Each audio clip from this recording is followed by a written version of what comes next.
have you ever stopped to wonder who angels actually are? Because, pop culture has planted this incredibly pervasive idea in our heads. Like, are angels just people who've died and gone to heaven?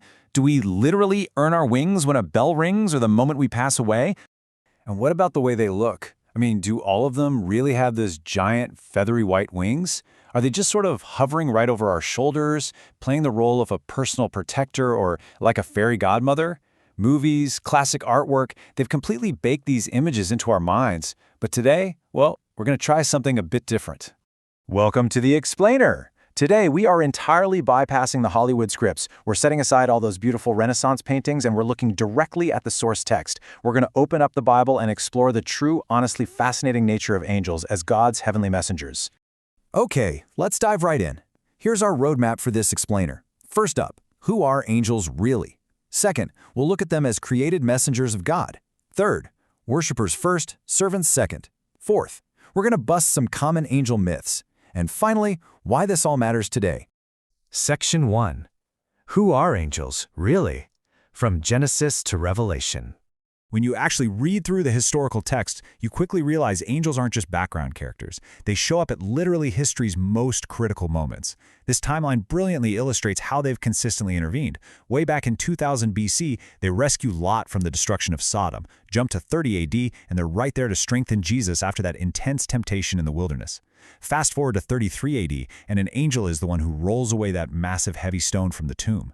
And by 90 AD, the Apostle John is recording these wild visions in Revelation of just countless angels worshiping. So they are incredibly active, but it begs the question, what exactly are they? Well, it really all starts with a literal definition. The word angel, it simply means messenger. In the Old Testament, the Hebrew word used is malach. Over in the New Testament, the Greek word is angelos. Both of those literally translate to messenger. And honestly, this is a massive paradigm shift. An angel is defined entirely by its purpose, carrying out God's will, not by how it looks. Sometimes they're delivering messages, sure. Sometimes they protect. Sometimes they actually bring judgment. And sometimes they just worship. But every single thing they do points right back to God.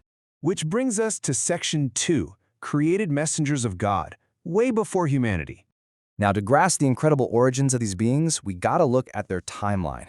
What's absolutely fascinating about this passage from the book of Job is the exact sequence it establishes for us. It's describing the creation of the earth, right? And God himself says that as he formed the physical world, quote, the morning stars sang together and all the sons of God shouted for joy. Scholars overwhelmingly understand this as angels rejoicing while God was creating the earth. Just think about that for a second. This means angels were created long, long before the earth and way before humanity ever even existed. So, let's just put humans and angels side by side conceptually here and firmly debunk one of pop culture's biggest myths. First, we've got us, humans, created after the earth. And while the text says believers will be resurrected and glorified, we will always remain human. Now, contrast that with angels, created before the earth. They are these powerful, glorious beings. But notice this detail. They are not eternal. Only God is eternal. The point is, humans and angels are completely fundamentally different creations. You don't just magically graduate from being a human into being an angel when you pass away. All right, moving to Section 3. Worshippers first, servants second. Their highest purpose.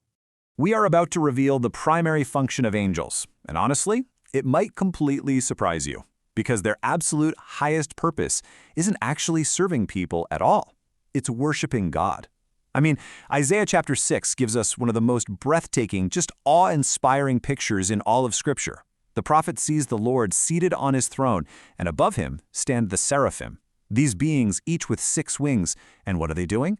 They're continually crying out, "Holy, holy, holy is the Lord Almighty. The whole earth is full of his glory."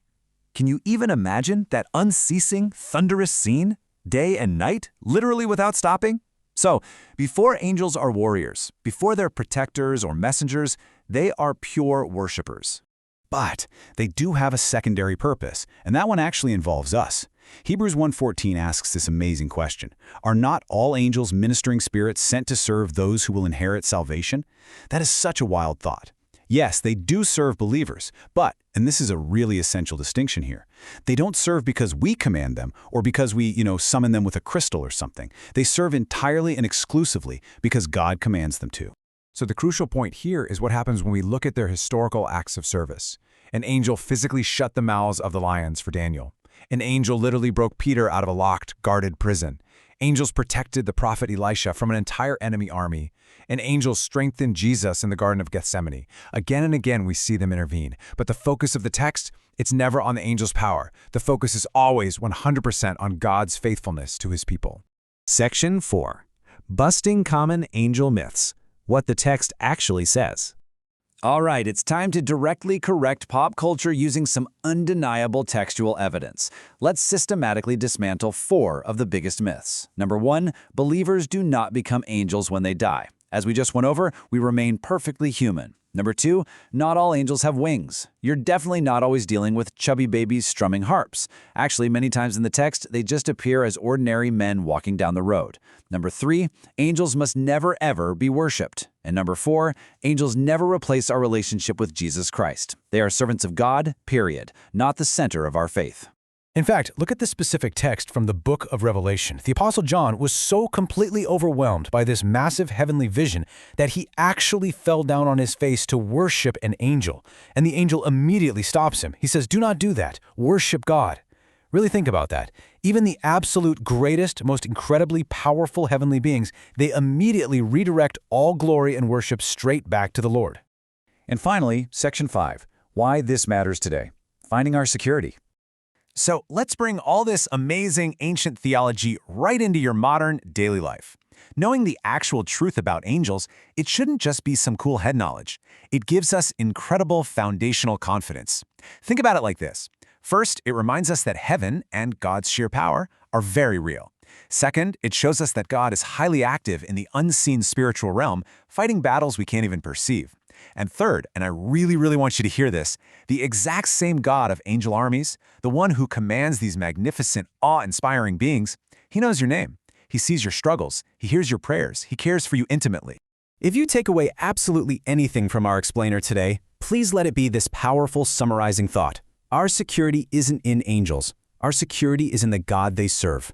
Angels are magnificent creations, for sure, but they are ultimately a reflection of a Father who is always working for his glory and for the good of those who love him. But this journey into the heavenly realm isn't quite over yet. Like, who is Michael, the mighty warrior who actually leads heaven's armies in these unseen spiritual battles? What does the text actually say about him, and what is he doing right now? Well, you're going to have to join us for our next explainer to find out. Keep learning, keep questioning, and I'll see you next time.